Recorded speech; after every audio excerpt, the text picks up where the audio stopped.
حضرت خدیجہ نے اپنے بال کھول دیے، اپنی آغوش میں حضور کو لے لیا اور پوچھا کہ کیا اب بھی نظر آ رہا ہے؟ آپ نے فرمایا نہیں۔ فرمایا یقیناً یہ فرشتہ ہے، یہ کوئی بدروح نہیں ہے، فرشتہ ہے جس نے حیا کی ہے۔ اگر کوئی بدروح ہوتی تو لذت لیتی، وہ غائب نہ ہوتی۔ اب آپ اندازہ کیجئے عظمت فکر، سوچ کا، آپ کے فکر کا، شعور کی بلندی کا۔ بہرحال سن 10 نبوی کا تذکرہ کر رہا تھا، حضرت خدیجہ کا انتقال ہو گیا، ابو طالب کا انتقال ہو گیا، جو ایک پروٹیکشن، ٹرائبل زندگی میں پروٹیکشن، جیسے کہ آج ہی میں پڑھ رہا تھا کہ جو بھی پہلا ایک معاہدہ اوس اور خزرج کے درمیان جو مسلمانان نے یثرب کا اور پھر مہاجرین کو ساتھ شامل کر کے حضور نے کروایا تھا، اس میں یہ شک بھی تھی کہ اگر کوئی ایک مسلمان بھی کسی کو پناہ دے دے گا تو وہ سب کی طرف سے شمار ہوگا۔ یہی معاملہ قبائل میں ہوتا تھا، قبیلے کا ایک فرد اگر کسی کو شخص کو پناہ دے دیتا ہے تو وہ پورے قبیلے کی طرف سے۔ اس حوالے سے خاندان بنو ہاشم کی سرداری تھی ابو طالب کے پاس، اور وہ پروٹیکشن دے رہے تھے محمد عربی صلی اللہ علیہ وسلم۔ اگرچہ ایمان نہیں لائے، لیکن وہ ایک طبی محبت تھی، اور اس طبی محبت کی بنیاد پر انہوں نے خاندان بنو ہاشم کا سایہ کیا ہوا تھا حضور پر صلی اللہ علیہ وسلم۔ اب ظاہر بات ہے کہ اگر بقیہ دوسرے قبیلے جو تھے اس کے سردار وہ اگر کوئی اقدام کرتے حضور کے خلاف تو یہ گویا کہ بنو ہاشم کے خلاف اعلان جنگ ہو جاتا اور ان فائٹنگ شروع ہو جاتی، خانہ جنگی، سول وار مکے میں شروع ہو جاتی۔ یہ وجہ ہے کہ 10 برس تک اس اقدام کی جرت انہیں نہیں ہوئی۔ سفارتیں لاتے رہے، ابو طالب کے پاس سفارتیں آئیں، کبھی لالچ پیش کیا، آپ ان سے کہیے اگر انہیں دولت چاہیے تو ضرور سیم و زر کے ہم انبار لگا دیں ان کے قدموں تلے، انہیں کوئی سیادت چاہیے تو ہم انہیں اپنا بادشاہ ماننے کو تیار ہیں، اگرچہ ہمارا کوئی مزاج نہیں ہے کسی بادشاہ کو ماننے کا، ان کو مان لیں گے۔ اور اگر کہیں شادی کرنا چاہیں تو اشارہ کر دیں، قریش کے جس بڑے سے بڑے گھرانے میں کہیں گے آپ ان کی شادی کر دیں گے۔ یہ بھی تھی آفر جب حضور نے فرمایا تھا کہ چچا جان چاہے یہ میرے داہنے ہاتھ پر سورج اور بائیں پر چاند رکھ دیں تب بھی میں اپنی اس دعوت سے باز نہیں آ سکتا۔ ان کا مطالبہ یہ تھا کہ یہ دعوت ختم کر دیں، ہمارے معبودوں کو برا نہ کہیں۔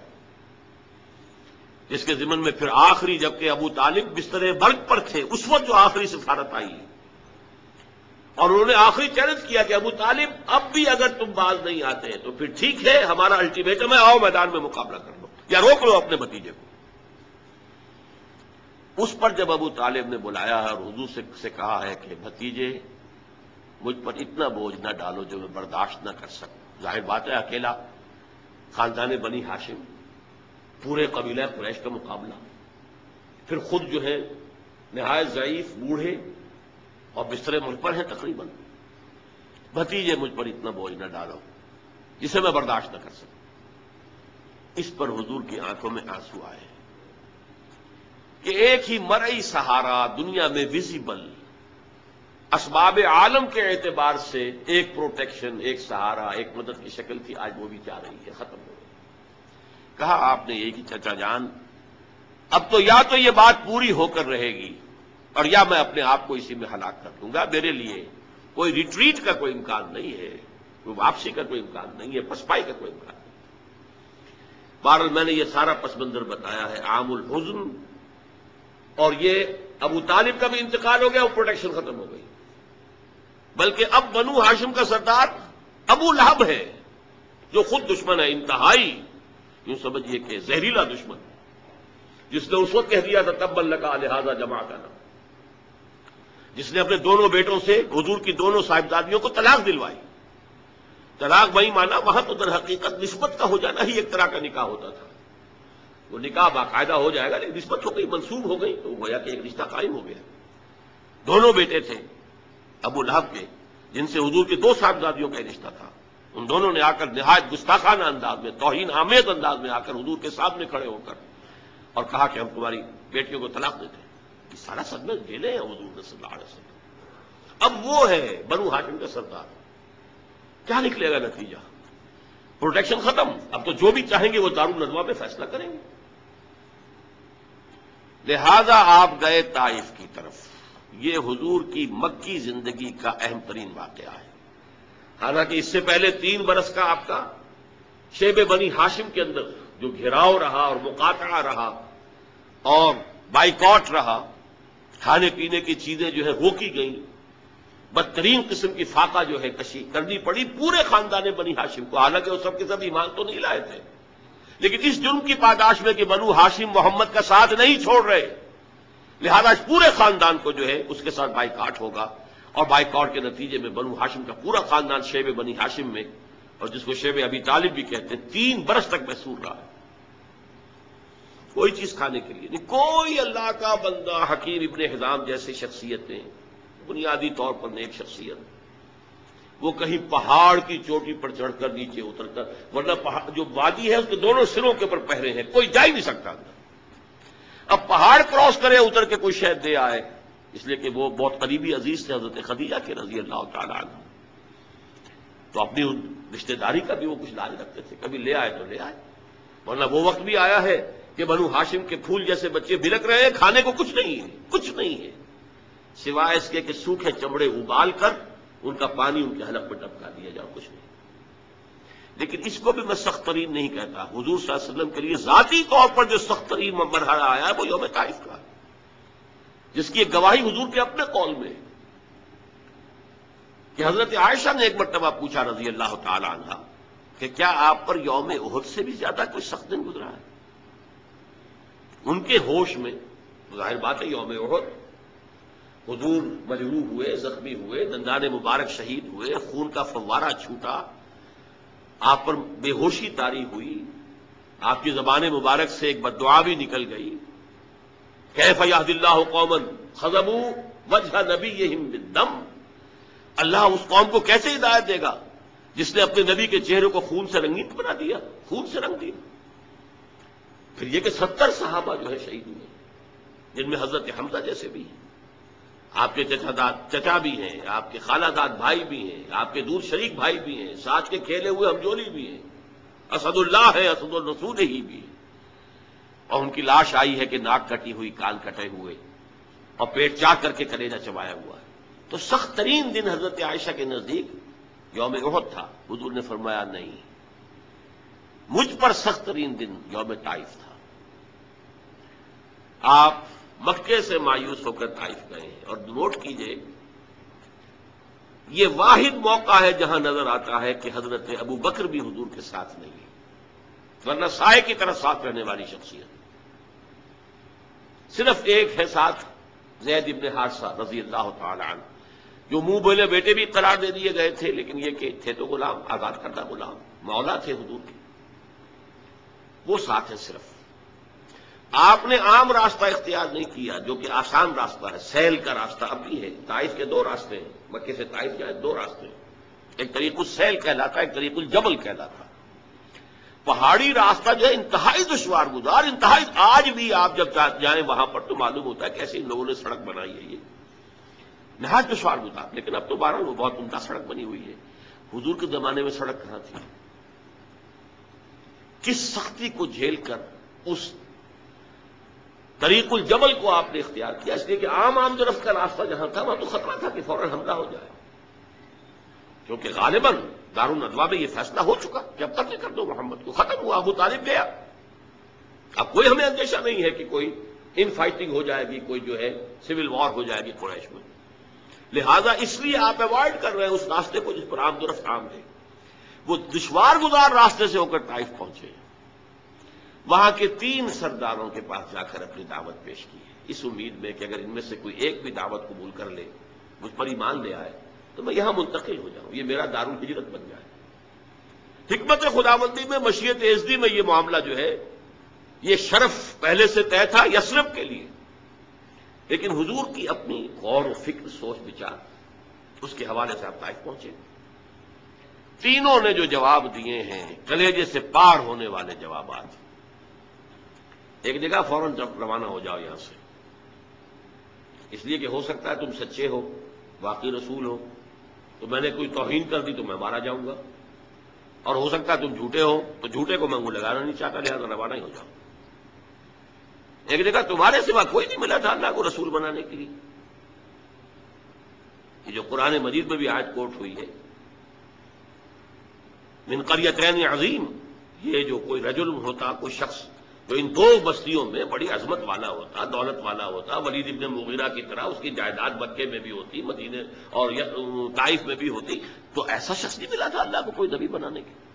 تم جیسا یتیم مفلوق الحال، جس کا اپنا کوئی سرمایہ تھا ہی نہیں، جس کے لیے سرمایہ بھی اگر کوئی تھا تو بیوی کا تھا، وہ اللہ نے چنا. بہرحال آپ ان سے مایوس ہو کر روانہ ہونے لگے تو اشارہ کر دیا، جنہیں اسٹریٹ ارچنز آپ کہتے ہیں، یہ چھوکرے گلیوں کے آوارہ، کہ ذرا ان کی خبر لو. انہوں نے پتھراؤ شروع کیا ہے. اب ظاہر بات ہے کہ حضرت زید ابن حارثہ اگر وہ سامنے سے آ کر حضور کو شیلڈ کرتے ہیں تو وہ پیچھے سے پتھراؤ کرتے ہیں، سائڈ سے کرتے ہیں. وہ پیچھے جاتے ہیں تو سامنے سے پتھر آ رہے ہیں، ٹاک ٹاک کر ٹخنے کی ہڈی کو نشانہ بنا کر، اور یہ کہ اس سے جو خون بہ رہا ہے وہ جا کر نالین کے اندر جم گیا ہے. وہاں سے پھر ذرا آپ نکلے ہیں، ایک جگہ ٹھہرے. زیادہ تفصیل میں نہیں میں جا رہا، لیکن خاص طور پر یہ نوٹ کرا دینا چاہتا ہوں کہ حضور کی زبان مبارک پر فریاد آ گئی، اللہم الیک اشکو ضعف قوتی وقلت حیلتی وہوانی علی الناس. اے اللہ تیری ہی جناب میں فریاد کرتا ہوں اپنی قوت کی کمی کا، اپنے وسائل کی کمی کا، اور لوگوں کے سامنے جو رسوائی ہو رہی ہے. رسوائی، یہ رسوائی مکے میں نہیں ہوئی تھی کبھی، یہ پتھراؤ مکے میں نہیں ہوا تھا کبھی.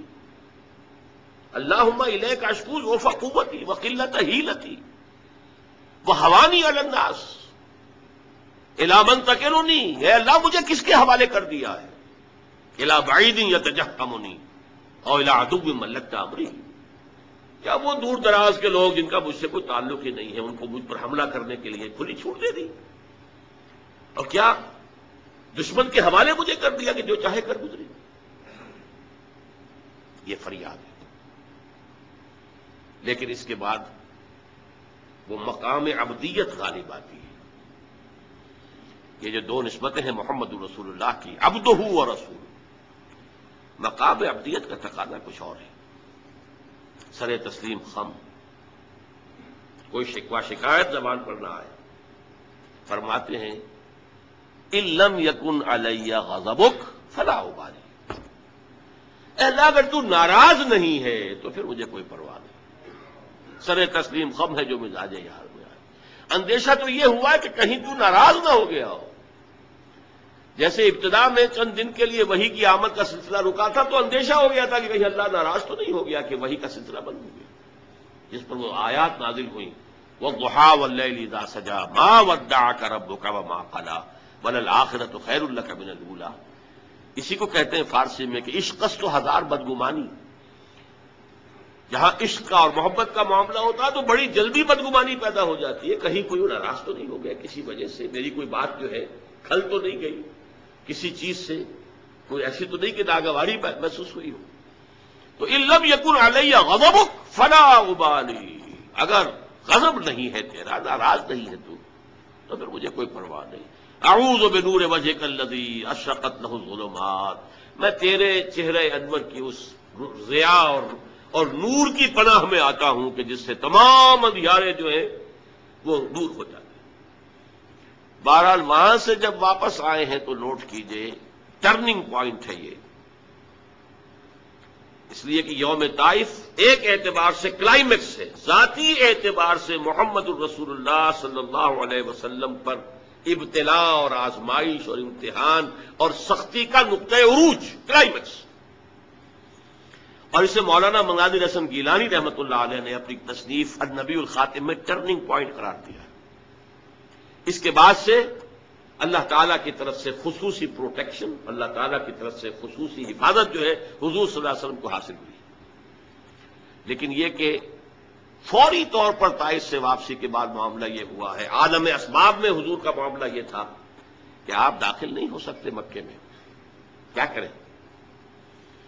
وہاں قتل کا فیصلہ ہو چکا، داخل ہوں گا کوئی قتل کر دے گا. اور جب دارالندوہ میں فیصلہ ہو چکا ہو تو کوئی اس کے اوپر جرم نہیں، کوئی اس کے اوپر الزام نہیں، کوئی مقدمہ نہیں بنے گا اس میں۔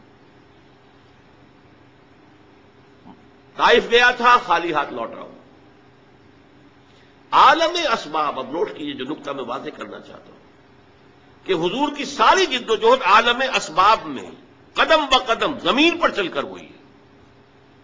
عالم اسباب کے وہ استعمال کرتے ہوئے ایک مشرک کو، کافر کو پیغام بھیجتے ہیں، اگر تم مجھے امان دے دو، اپنی امان میں لے لو تو میں مکے میں آ جاؤں۔ مجھے میں بتا چکا ہوں قبیلے کی بات یہ ہوتی ہے، ایک شخص نے امان دے دی تو سب کی طرف سے امان دے دی۔ اس نے انکار کر دیا۔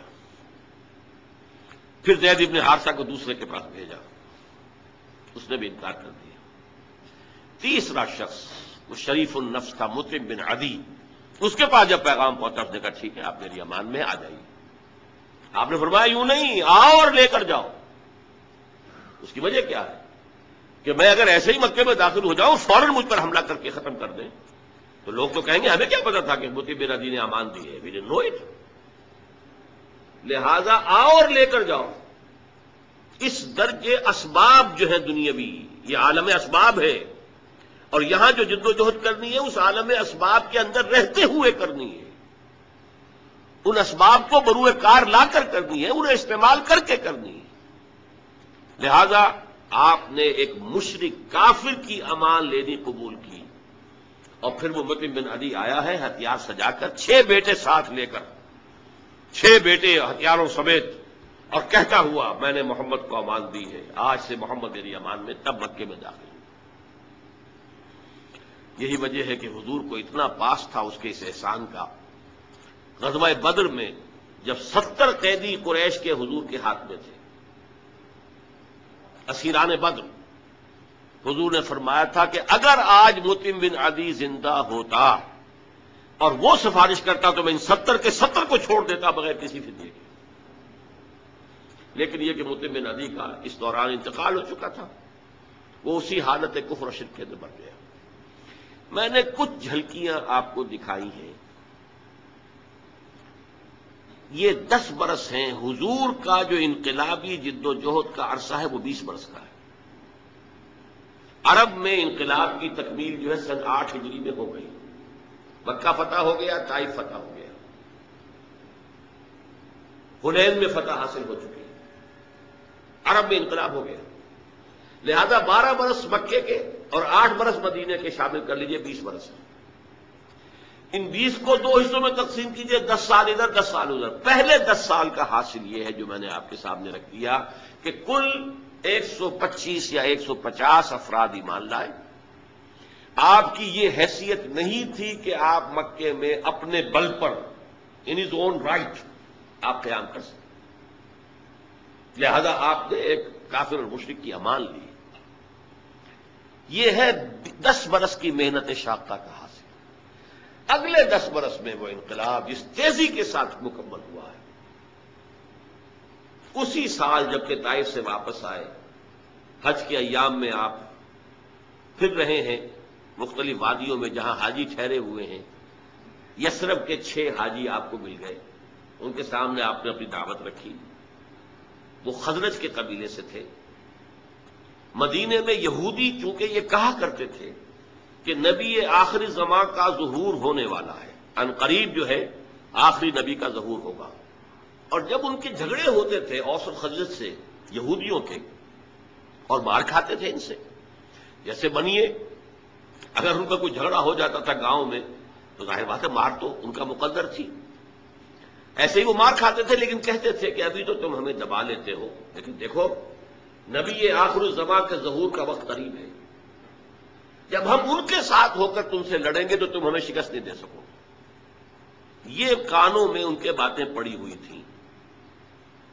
لہذا جب حضور نے اپنی دعوت پیش کی، انہوں نے کنکھیوں سے ایک دوسرے کو دیکھا، معلوم ہوتا ہے یہ وہی نبی ہیں جن کا ذکر یہود کرتے ہیں، تو اس سے پہلے کہ یہودی ان پر ایمان لے آئے تم ایمان لے آؤ۔ وہ 6 آدمی ایمان لے آئے۔ اگلے سال انہوں نے چھوٹی بہت جو بھی دعوت دی ہوگی اس کے نتیجے میں 12 آ گئے۔ اب انہوں نے کہا کہ ہمیں کوئی مبلغ دیجئے، کوئی معلم دیجئے، مقری دیجئے جو قرآن ہمیں پڑھائے، آپ سے تو ہماری ملاقات اب 1 سال بعد ہوگی، اس لیے کہ عرب میں سفر کرنا کوئی آسان کام تھا، ہر وقت خطرہ قتل و غارت کا، قافلے لٹ رہے پٹ رہے، تو وہ تو جو اشہر حرم ہوتے تھے، حج کے مہینے، ان میں امن و امان ہوتا تھا، کوئی کسی کو تنگ نہیں کرتا تھا، کوئی قتل و غارت کری نہیں، تو اگلے سال ملاقات ہوگی۔ تو آپ ہمیں دیجئے کوئی مقری پڑھانے والا، قرائے نام قرائے فال بنا میں من دیوانہ زدن، حضرت مصعب بن عمیر کو حضور نے معین کیا، وہ سب جاؤ۔ وہ چلے گئے، کچھ عرصے کے بعد ایک اور کو بھیج دیا، حضرت عبداللہ ابن ام مکتوم نابینا صحابی۔ ان دو نے وہاں جا کر 1 سال میں جو دعوت اور تبلیغ کا کام کیا، قرآن پڑھایا لوگوں کو۔ حضرت مصعب کا نام ہی پڑ گیا، المقری، جا المقری، وہ آیا استاذ پڑھانے والا۔ اس کے نتیجے میں اگلے سال 75 افراد آ گئے اور بیعت عقبہ ثانیہ ہو گئی، جس کے نتیجے میں ہجرت کا راستہ کھل گیا یثرب کی طرف۔ اوس اور خزرج کے بڑے بڑے لوگ موجود تھے ان دونوں اس 75 افراد کے اندر، تو معلوم ہوا کہ دونوں قبائل نے گویا کہ بحثیت مجموعی اسلام کی طرف پیش قدمی کر لی ہے۔ لہذا اللہ تعالی کی وہ مشیت اس طور سے پوری ہوئی کہ پھر ہجرت ہوئی مدینے کی، اور یہ کہ پہلے حضور نے بقیہ صحابہ کو اجازت دے دی، خود منتظر رہے جب تک کہ ایکسپریس پرمیشن نہ آ جائے اللہ کی طرف سے۔ اس کے ضمن میں بھی ایک واقعہ ضرور سنا دینا چاہتا ہوں۔ حضرت ابوبکر حضور کے ساتھ سفر کے لیے بالکل تیار، پوچھ رہے ہیں حضور اجازت آ گئی؟ نہیں، ابھی نہیں آئی۔ اگلے روز پھر آئی اجازت؟ نہیں آئی۔ حضرت عائشہ فرماتی ہیں ایک دن عجیب ہم نے دیکھا، دوپہر کے وقت اپنے چہرے اور سر کے اوپر کپڑا آپ نے اوڑھا ہوا ہے پوری طریقے سے، بہت غیر معمولی بات، دوپہر میں عرب میں کسی کے ہاں جانا اور وزٹ کرنا جو ہے یہ نہ آج جو ہے کوئی پسندیدہ بات ہے نہ پہلے کبھی تھی، یہ قیلولے کا وقت ہے۔ حضرت عائشہ کہتی ہیں ہم حیران ہوئے کہ حضور چلے آ رہے ہیں۔ اب آ کر آپ نے پہلی بات یہ فرمائی کہ ابوبکر اجازت آ گئی ہے ہجرت کی۔ حضرت ابوبکر بہت خوش ہوئے، انہوں نے اپنے طور پر 2 اونٹنیاں تیار کی ہوئی تھی، کھلا پلا کے خوب فربا بوٹا کیا ہوا تھا تاکہ تیز دوڑیں اور سفر ہجرت میں وہ اونٹنیاں کام آئیں، ایک اپنے لیے ایک حضور کے لیے صلی اللہ علیہ وسلم۔ تو انہوں نے خوشی کے انداز میں کہ اب شاباش ملے گی کہ تم نے واقعتاً تیاری کی، اہتمام کیا، تو عرض کیا کہ حضور میں نے یہ 2 اونٹیاں تیار کر رکھی، ذرا سا توقف فرمایا، ٹھیک ہے ایک میں استعمال کروں گا لیکن میں اس کی قیمت ادا کروں گا۔ رو پڑے حضرت ابوبکر کہ حضور مجھ سے بھی یہ مغایرت، لیکن یہ تھی غیرت محمد رسول اللہ صلی اللہ علیہ وسلم۔ بہرحال وہ سفر ہوا اور اس کے بعد پھر آپ کی اس جد و جہد کا دوسرا دور شروع ہو گیا۔ میرے لیے یہ ممکن نہیں ہے کہ اس پورے انقلابی عمل کو یہاں بیان کروں۔ اس مکی دور میں دعوت، تربیت اور تزکیہ، تنظیم اور صبر محض 4 چیزیں بیک وقت چلی ہیں۔ صبر محض کیا تھا کہ اس دور میں یہ تیاری کا دور ہے، جب تک کہ ہمارے پاس اتنی طاقت نہیں ہے کہ کفر کے سامنے آمنے سامنے کھڑے ہو کر مقابلہ کریں، اس وقت تک اگر تم پر کوئی زیادتی کی جائے تو جھیلو اور برداشت کرو اور صبر کرو، کوئی جوابی کارروائی نہ کرو۔ یہ انتہائی سمجھیے کہ کروشل تھا معاملہ حضور کی کامیابی کا اور حضور کی دور اندیشی کا، معاملہ فہمی کا۔ قرآن مجید میں وحی جلی میں کوئی ایسا حکم نہیں آیا تھا، وہ تو حکم جو ہے اس کا تذکرہ آتا ہے سورہ نساء کے اندر کہ ایک وقت تھا جبکہ تم سے کہا گیا تھا کہ کفو ایدیکم، اپنے ہاتھ بندھے رکھو۔ اس وقت تو کچھ لوگ کہتے تھے کہ ہمیں جنگ کی اجازت ملنی چاہیے، اب آج جب کہ جنگ فرض کر دی گئی ہے کچھ لوگ ہیں کہ جو اسے نہیں کترا رہے ہیں۔ وہاں یہ ذکر سورہ نساء میں آیا ہے، مکی صورتوں میں کہیں اس کا ذکر نہیں۔ اب یہ بھی ممکن ہے کہ وحی خفی کے ذریعے سے اللہ نے یہ حکم دیا ہو، حضور پر صرف وحی جلی نہیں آتی تھی، وحی خفی بھی آتی تھی، لیکن اس سے زیادہ قرین قیاس یہ کہ حضور کا اپنا تدبر تھا، حضور کی اپنی تدبیر تھی، حضور کی اپنی سوچی سمجھی رائے تھی کہ کوئی انقلابی جماعت جبکہ ابھی وہ تھوڑی ہے، تعداد میں کم ہے، قوت میں کمی ہے، اگر وہ وائلنٹ ہو جائے تو کچل دی جائے گی. وہ وائلنٹ نہیں ہے تب بھی ستائے جا رہے ہیں، مارے جا رہے ہیں، انہیں گھروں میں بند کیا جا رہا ہے، ان کو بھوکا رکھا جا رہا ہے، غلاموں کے اوپر تشدد کیا جا رہا ہے. 2 حضرات کو تو شہید بھی کر دیا گیا، حضرت سمیہ اور حضرت یاسر رضی اللہ تعالی عنہما، میاں بیوی. لیکن یہ کہ جب اس حالت میں یہ کر رہے ہیں جبکہ ہماری طرف سے کوئی جوابی کارروائی نہیں، کوئی ریٹیلیشن نہیں، اگر کہیں کوئی جوابی کارروائی ہو جائے تو پورا جواز مل جائے گا انہیں کہ وہ ہمیں کرش کر کے رکھتے ہیں.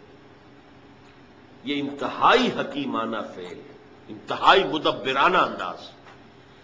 وی ہیو ٹو بائی ٹائم، ابھی تو ہمیں وقت چاہیے کہ ہم اپنی دعوت و تربیت کے ذریعے سے اپنے بیس کو، اپنی طاقت کو وسیع کریں، مضبوط کریں، مستحکم کریں.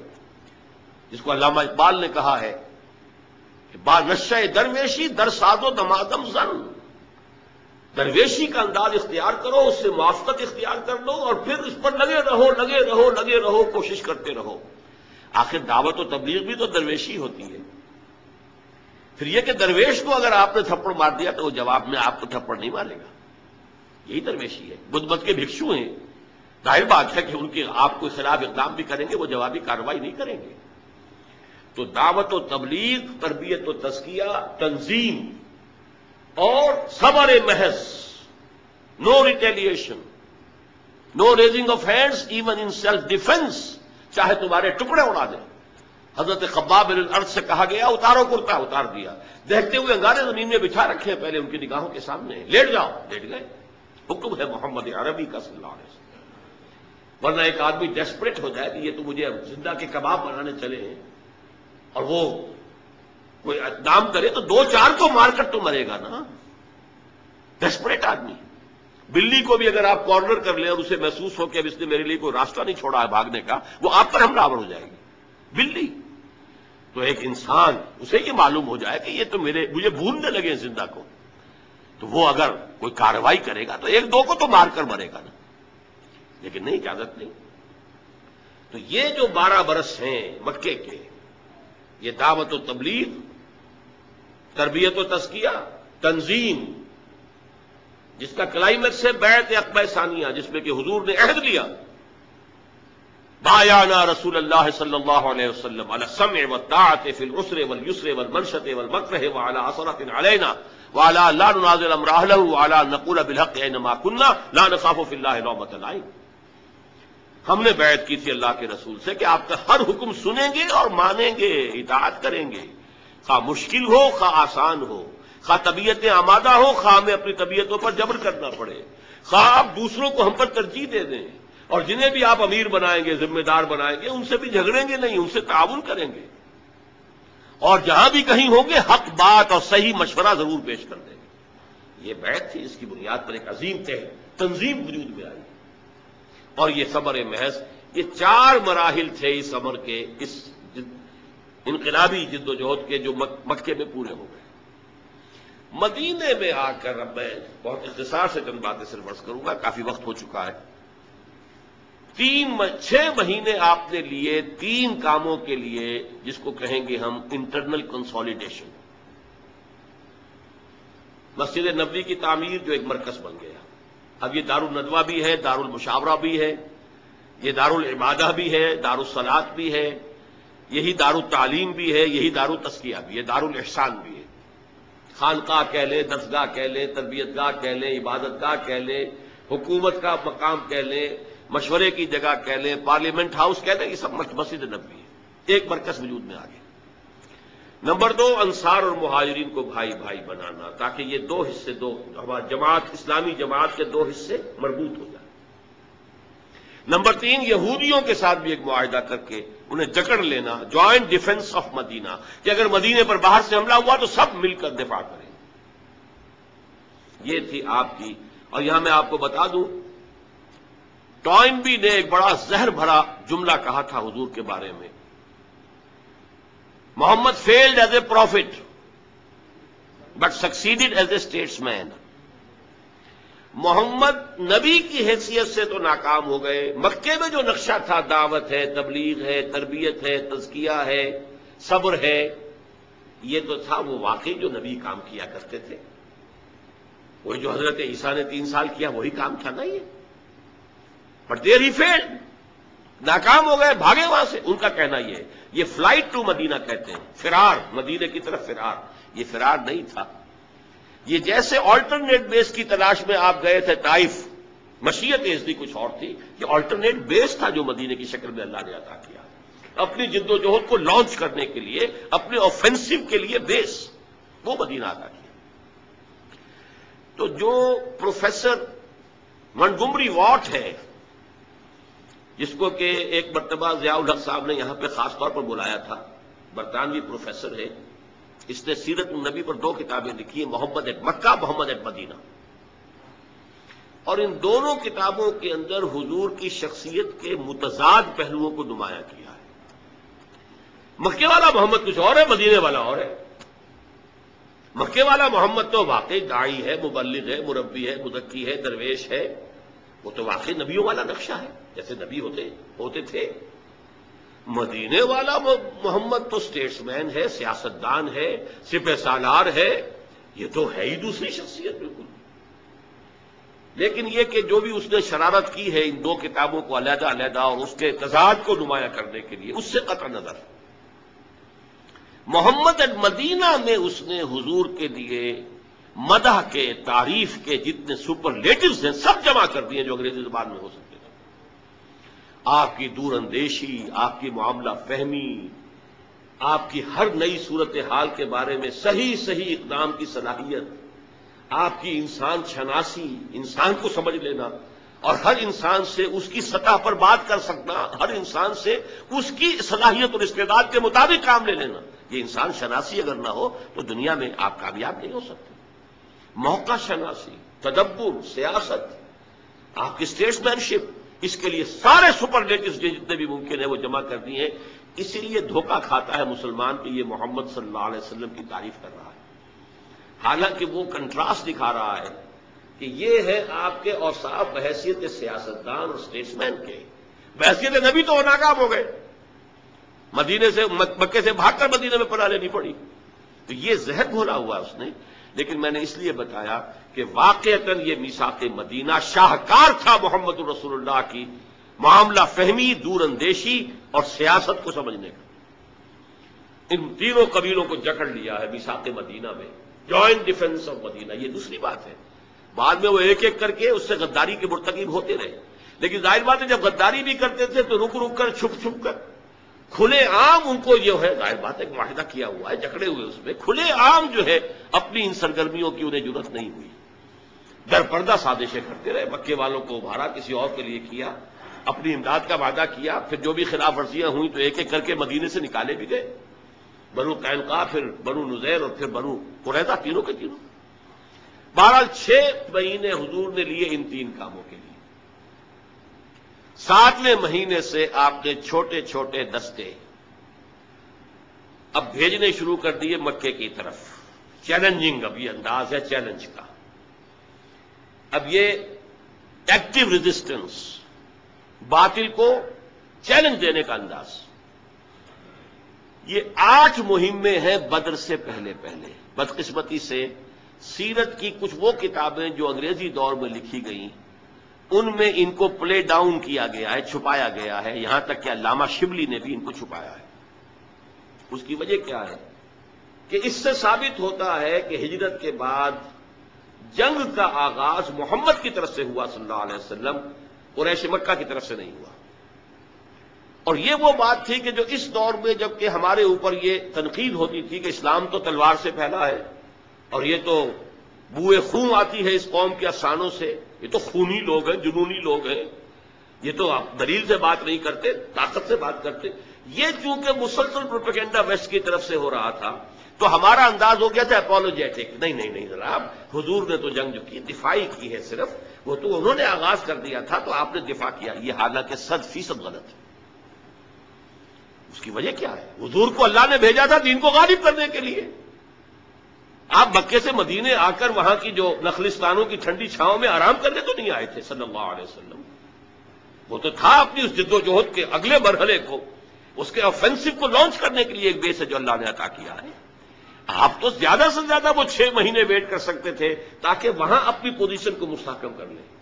اس سے زیادہ جو ہے آپ کے لیے ممکن نہیں تھا، لہذا آپ نے آغاز کیا. سلسلہ آپ کی جانب سے شروع ہوا ہے. 8 مہمیں بدر سے پہلے ہیں، جن میں 4 میں حضور خود بھی شریک ہوئے، لہذا وہ غزوات کہلائیں گے، اور 4 وہ تھے جن میں حضور نہیں گئے تو وہ سرایا کہلاتے ہیں. اب اس کی تفصیل میں نہیں جا سکتا اس وقت، لیکن ان مہموں کا مقصد کیا تھا؟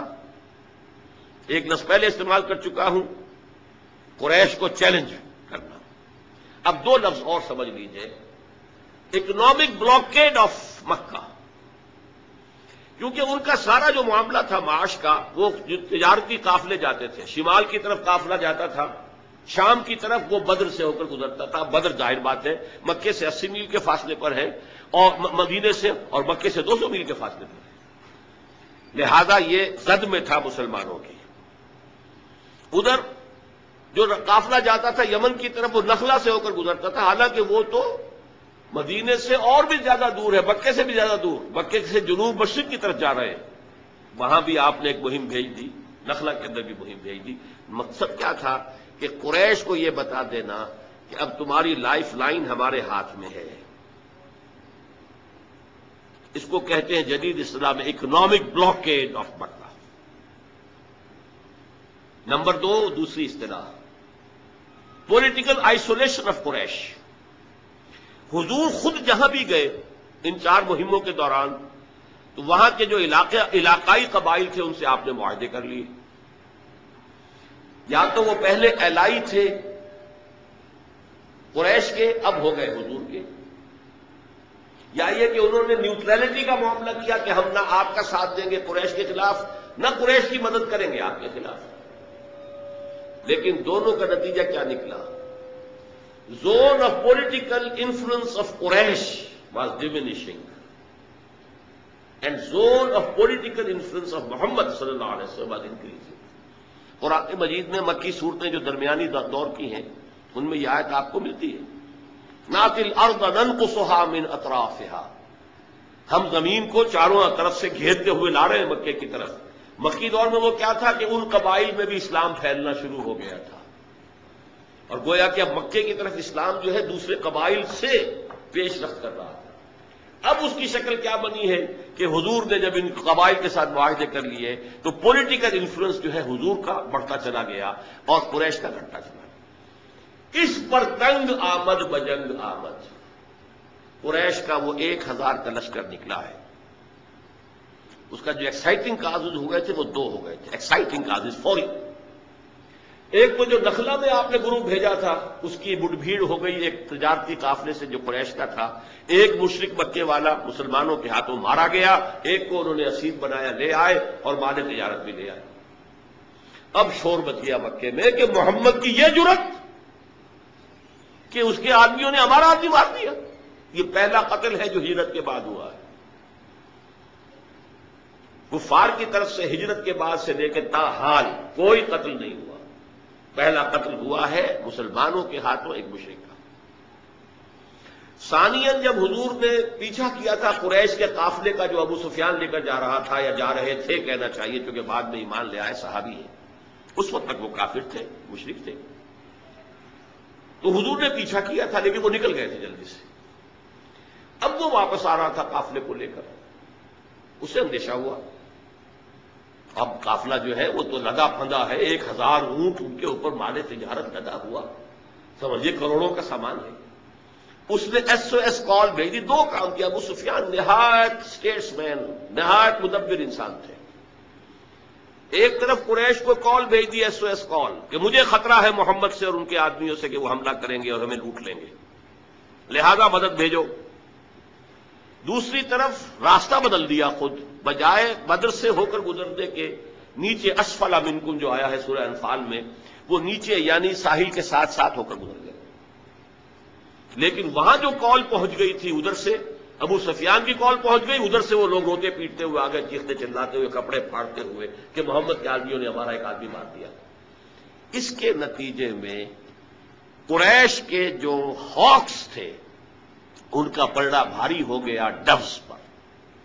یہ 2 اصطلاحات بھی جدید ہیں، ہر قوم میں اس طرح کے لوگ ہوتے ہیں.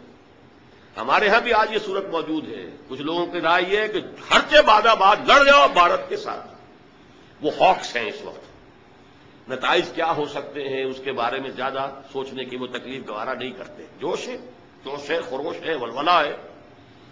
کچھ لوگ ہوئے کہ جو نہیں کہہ رہے کہ بھائی سوچو, اس کے نتائج بہت خطرناک ہو سکتے ہیں. آل آؤٹ وار بھارت اور پاکستان کی کیا نتائج ہوں گے. اور اگر خدا نہ خواستہ, لیکن یہ کہ خدا نہ خواستہ تو میں کہہ رہا ہوں, لوگوں کا تو کہنا یہ کہ خواستہ ہی خواستہ ہوئے گا لازماً یہ کہ وہ ایٹمک وار بن جائے گی. نہ خواستہ کا کیا سوال, وہ تو لازماً بنے گی ایٹمک وار. اور اس کے جو نتائج ہوں گے جتنے ہولناک ہوں گے, اور جس کا سب سے بڑا نتیجہ یہ نکلے گا کہ پھر عالمی قوتیں ہمارے اوپر آ کر حملہ کریں گی اور ہماری ایٹمی صلاحیت کو ہمیشہ کے لیے ختم کر دیں گی. جیسے صدام حسین کی صلاحیت کو انہوں نے ختم کیا, اگلا پچھلا کھایا پیا سارا اگلوا دیا, اور ابھی اس پر بس نہیں ہے. بہرحال کچھ لوگ ہوئے جو مشورہ دے رہے ہیں کہ ان چیزوں کو دیکھو, سوچو. تو یہ ڈوز کہلائیں گے, وہ ہاکس کہلائیں گے. قریش میں بھی دونوں طرح کے لوگ تھے. ہاکس میں ابو جہل تھا, عقبہ ابن ابی معیط تھا, اور بڑے بڑے لوگ تھے. وہ کہتے تھے چلو جی چل کر مدینے پہ حملہ کرو, ختم کرو محمد کو اور ان کے ساتھیوں کو. دوسری طرف کچھ وہاں ڈس بھی تھے. عتبہ ابن ربیعہ ایک بزرگ شخصیت جو پہلا مقتول ہے بدر کے میدان میں, لیکن وہ بہت شریف النفس انسان تھا. عتبہ ابن ربیعہ. حکیم ابن حزام, وہ تو شاید اندر کھاتے ایمان بھی لا چکے ہوں, لیکن ظاہر نہیں کیا تھا انہوں نے. بہت شریف انسان. وہ کہتے تھے کہ بھائی نہیں, اب وہ بلا ہمارے سر سے ٹل گئی ہے. عتبہ ابن ربیعہ کا قول آپ کو سنا رہا ہوں کہ دیکھو وہ بلا ہمارے سر سے ٹل گئی, محمد ان کے ساتھی چلے گئے. اب تم محمد کو عرب کے حوالے کر دو. عرب سے مراد بقیہ عرب, اس لیے کہ محمد تو چین سے بیٹھنے والے نہیں ہیں, انہوں نے اپنی دعوت پھیلانی ہے. تو جو رد عمل ہمارا ہے وہی ہوگا. سارے کے سارے عرب کے لوگ جو ہے بت پرست ہیں, مشرک ہیں. اگر ان سے کشمکش ہوئی محمد کی, تو اگر محمد ان پر غالب آ گیا صلی اللہ علیہ وسلم, تو ہمارا کیا جائے گا. ہے تو قرشی نا, ہمارا اپنا بھائی ہے نا. گویا کہ قریش کی حکومت قائم ہو جائے گی پورے عرب پر. اور اگر بقیہ عرب نے محمد کو ختم کر دیا صلی اللہ علیہ وسلم, تو جو تم چاہتے ہو وہ ہو جائے گا, اور تمہیں اپنی تلواریں اپنے بھائیوں کے خون سے رنگین نہیں کرنی پڑیں گی. آخر محمد کون ہے؟ بنی ہاشم میں سے ہیں. ابو بکر کون ہے؟ وہ آخر تمہارے قبائل میں سے ہیں. عمر کون ہے؟ بنو عدی میں سے ہے. ابو بکر بنو تیم میں سے ہے. آخر یہ لوگ کون ہیں؟ خود ابو سفیان کا, خود عتبہ ابن ربیعہ کا بیٹا ادھر ہے, حذیفہ. یہ سارے جو ہیں آپس کے رشتے ہیں تمہارے. حضرت ابو بکر حضور کے ساتھ تھے, بیٹا عبد الرحمن ادھر سے آیا تھا لڑنے کے لیے, اور اس نے کہا بھی تھا کہ ابا جان بدر میں ایک موقع پر آپ میری زد میں آ گئے تھے, میں نے آپ کو چھوڑ دیا, رعایت کی آپ کے ساتھ. جب حضرت ابو بکر نے جواب دیا تھا کہ بیٹے یہ تم نے اس لیے کیا کہ تم کفر کے لیے, باطل کے لیے لڑ رہے تھے, خدا کی قسم اگر تم کہیں میری زد میں آ جاتے میں کبھی نہ چھوڑتا. تو اس نے یہ کہا عتبہ ابن ربیعہ نے کہ ہم اپنی تلواریں اپنے بھائیوں کے خون سے رنگیں, اس سے بہتر ہے عرب جو ہے باقی نبٹ لے کے ختم کر دیں گے. اور اگر ان کا پلہ باری ہو جائے تو اس کے معنی کیا ہوں گے؟ پورے جزیرہ نما عرب پر ہماری حکومت قریش کی ہوگی نا. لیکن جب یہ دو چیزیں آ گئیں تو اب یہ جو ڈوز تھے وہ بے بس ہو گئے. ہاکس جو ہے انہوں نے تیاری کی, تبل بجایا, 1000 کا لشکر تیار کر کے کیل کاٹے سے لیس چل پڑے. اس میں بھی ایک بات بتا دوں, جب عین بدر کے میدان میں پہنچ گئے, ادھر سے حضور بھی اپنی 313 کی نفری لے کر آ گئے, انہیں پیغام پہنچ گیا کہ ہمارا قافلہ تو بچ کے نکل گیا. پہنچ گیا وہ تو بچ گئے, اس کے لیے کوئی اندیشہ نہیں رہا. حکیم ابن حزام آتے ہیں, عتبہ ابن ربیعہ, وہی شریف النفس انسان, کہتے دیکھیے ہمارا قافلہ تو بچ کے نکل گیا ہے, اب لڑائی کی کیا ضرورت ہے.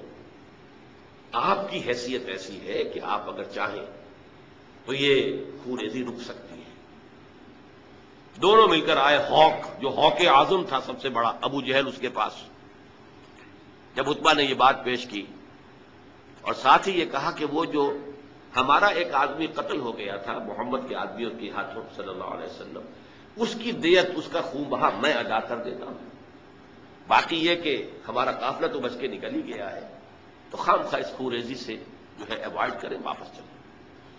ابو جہل نے ایک تو بلایا اس کے بھائی کو جو مقتول تھا, کہ تمہارا جو بدلہ ہے وہ تمہارے ہاتھ سے جا رہا ہے، اور اس نے اپنے کپڑے پھاڑے اور چیخ ماری، اور جو بھی عرب کا رواج تھا کہ مجھے تو قصاص چاہیے، بدلہ چاہیے، مجھے کوئی خون بہا نہیں چاہیے۔ اور پھر تانا دیا اس نے کہ عتبہ، شاید تم پر بزدلی طاری ہو گئی کہ تمہارا اپنا بیٹا حذیفہ جو ہے وہ سامنے مقابلے میں ہے۔ اب یہ بہت بڑا تانا تھا عرب کے لیے، شریف النفس اور شریف النسب جو ہے۔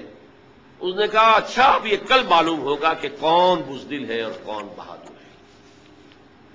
چنانچہ اگلے دن سب سے پہلے عتبہ میدان میں آیا ہے، اپنے بھائی کو لے کر، شیبہ کو، اپنے بیٹے ولید کو لے کر مبارزت ہوئی۔ ادھر سے 3 انصاری صحابی نکلے، پوچھا کون ہو تم لوگ؟ ان کہا انصار مدینہ میں سے۔ کہ نہیں ہمیں تم سے کوئی سروکار نہیں، ہمیں اپنے لوگوں سے لڑنا ہے، برابر کے لوگ چاہیے ہمیں۔ اس پر پھر حضرت حذیفہ نکلنے لگے اپنے باپ کے مقابلے کے لیے، تو حضور نے روک دیا اشارہ کر دیا۔ پھر حضرت علی، حضرت حمزہ اور حضرت عبیدہ، یہ 3 افراد نکلے، عبیدہ ابن حارث، اور پہلا قتل حضرت